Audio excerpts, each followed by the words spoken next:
Joseph and his coat of many colors. Jacob had 12 sons, but his favorite was called Joseph. Joseph was very kind and helpful, like his mother, Rachel. Before she died, Jacob had loved Rachel more than any of his other wives. He missed her very much, and Joseph reminded him of her every day. Jacob's 10 eldest sons were too busy to spend time with him, and his youngest son, Benjamin, was too young. Joseph, who was the second youngest, loved sitting and talking with Jacob, and they were good friends as well as being father and son. Jacob enjoyed showing Joseph how much he loved him.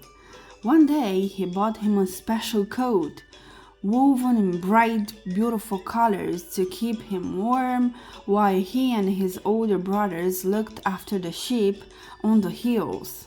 "Thank you, father," said Joseph, hugging Jacob. "I love it."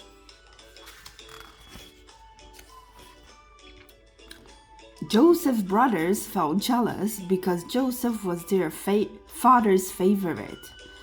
They only had plain, tattered clothes, so when they saw Joseph's new coat, they disliked him even more. One day, the brothers were walking home from the hills to help harvest the fields in Canaan, where they living. Joseph's brothers were ignoring him and whispering mean things about him. Joseph didn't notice that they were being unkind and instead said, "I had a dream about the harvest last night. We each other had a sheaf of golden wheat standing in the field. Mine stood tall, while your smaller sheaves bowed down to it. I think it's a message from God." "What do you think?" His brothers were furious. "Do you think you're better than us?" they asked. Joseph felt terrible. He wanted his brothers to love him, but telling them about his dream had made them hate him even more.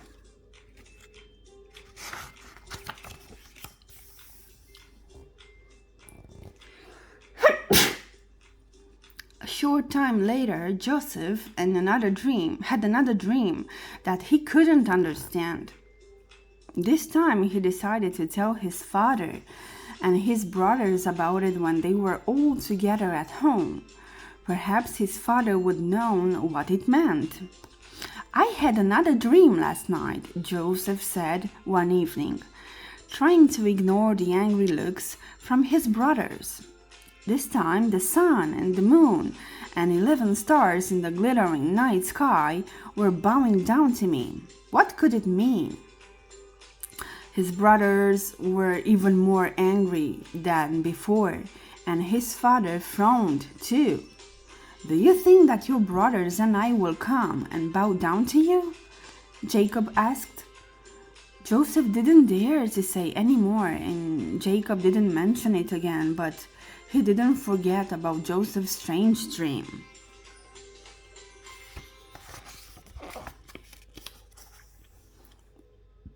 Joseph's brothers soon grew even more jealous of him.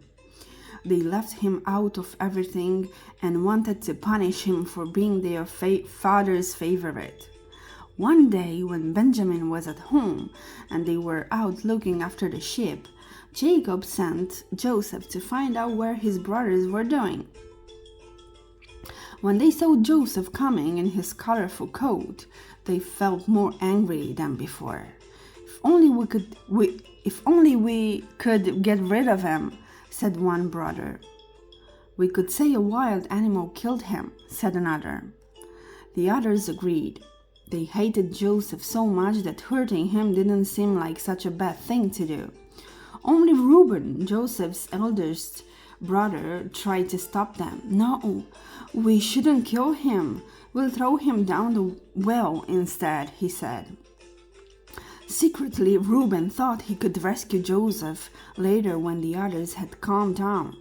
So the other brothers ripped Joseph's beautiful coat from his back and threw him into the dry well.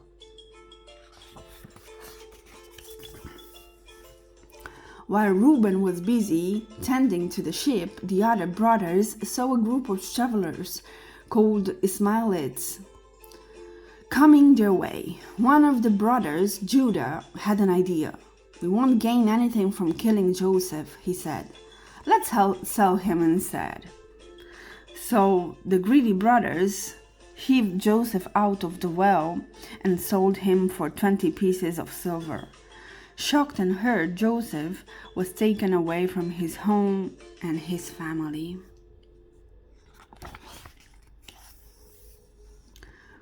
Reuben was horrified when he found out that his brothers had what his brother had done. Now we can explain. Now can we explain this to our father? He cried. "We'll make it sound like an accident," said Judah. The brothers dipped Joseph's coat in animal blood so it looked as if a wild beast had eaten him. Then they took it home to show Jacob. Believing that the son he loved most was dead, Jacob was completely heartbroken. "I will mourn my beloved Joseph for the rest of my life," he said, falling to his knees and sobbing.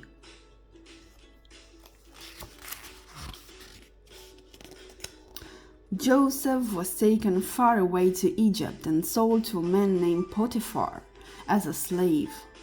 Potiphar was an important man who worked for Pharaoh, the king of Egypt. "I am now a slave," Joseph said to himself. "It must be God's plan for me." At first, Joseph's life in Egypt was not too bad. Joseph knew that God wanted him to do his best, so he worked hard and became an important servant. God blessed Potiphar's house because Joseph was there. Potiphar trusted him and everyone liked him, except Potiphar's wife. Filled with wickedness and jealousy, she told Potiphar lies about Joseph to get him into troubles. Soon, poor Joseph was thrown into prison.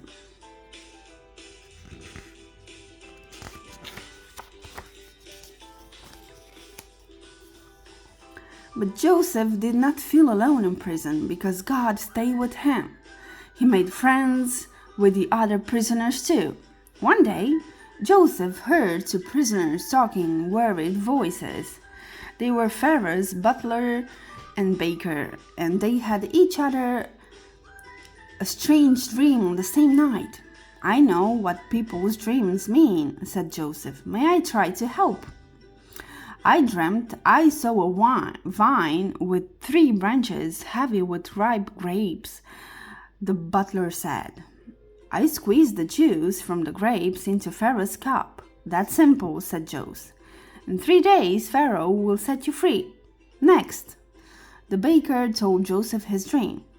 "I had 3 baskets of bread for Pharaoh," he said, "but birds swooped out of the sky and ate them all." "I'm sorry," said Joseph, his heart aching for the man.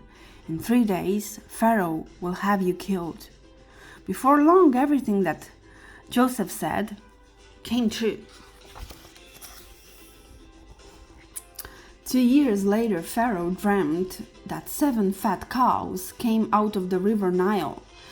After them came 7 thin and bony cows which ate up the fat cows. The same night, Pharaoh dreamt of 7 healthy ears of corn. Another 7 ears of corn sprouted tiny and shriveled and swallowed up the healthy corn. "Who can tell me what these dreams mean?" cried Pharaoh. Then his butler remembered the man in prison who had understood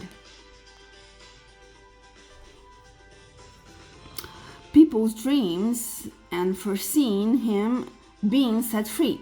Pharaoh sent for Joseph and described his dreams. "God is sending you a message," Joseph explained. 7 years of good harvests are coming, followed by 7 years of terrible famine. Seeing that Joseph was a man of God, Pharaoh freed Joseph and put him in charge of saving Egypt. and Joseph became rich and important. He made sure that enough grain was stored up for the good harvest to feed the Egyptian people through the hard years. Then, just as Joseph had foreseen, 7 years of plenty were followed by a terrible famine. Then all the people outside Egypt who hadn't stored up their grain began to starve. Far away in Canaan, Jacob and his sons were weak and hungry. "Egypt has plenty of grain," Jacob told his sons. "Surely they can spare some for us." So the 10 eldest sons set off for Egypt, leaving Benjamin at home. When the brothers arrived in Egypt, they were sent to see Joseph, who was in charge of selling grains to travelers. Joseph looked so different that none of the brothers recognized him, and they all bowed down before him. "It's like in my dream," thought Joseph. "At last, I understand God's plan." "We want to buy some grain," the brothers said. Joseph hoped that his brothers had changed and thought of a way to find out. "I think you're spies," he replied. "No, we are all brothers," they cried. "Once there were 12 of us, but one is dead. Our youngest brother is at home with our father Jacob in Canaan." "Very well," said Joseph. "To prove that your story is true, bring your youngest brother to me. Otherwise, I will have to kill you." He sent the brothers home with sacks of food, and he kept his brothers Simon in Egypt to make sure that the others will return. "This is God's punishment for the way we treated Joseph," the brothers whispered to each other. Tears came to Joseph's eyes when he saw the fear on their faces. At first, Jacob refused to let Benjamin go to Egypt, since he had lost Joseph. Benjamin had become Jacob's favorite son, and he didn't want to lose him, even if it meant Simon would have to stay in Egypt. But when they eventually ran out of food, he had to agree, and the brothers returned to Egypt with Benjamin. When they arrived, Joseph released Simon and invited them to eat at his house. Then he filled their sacks with food, refusing to accept their money. Secretly, Joseph asked a servant to hide a silver cup in Benjamin's sack of food. Eventually, the brothers got up to leave. "Stop!" Joseph yelled. "One of you has stolen my silver cup. Guards, search their sacks." When the cup was found in Benjamin's sack, the brothers dropped to their knees in front of Joseph.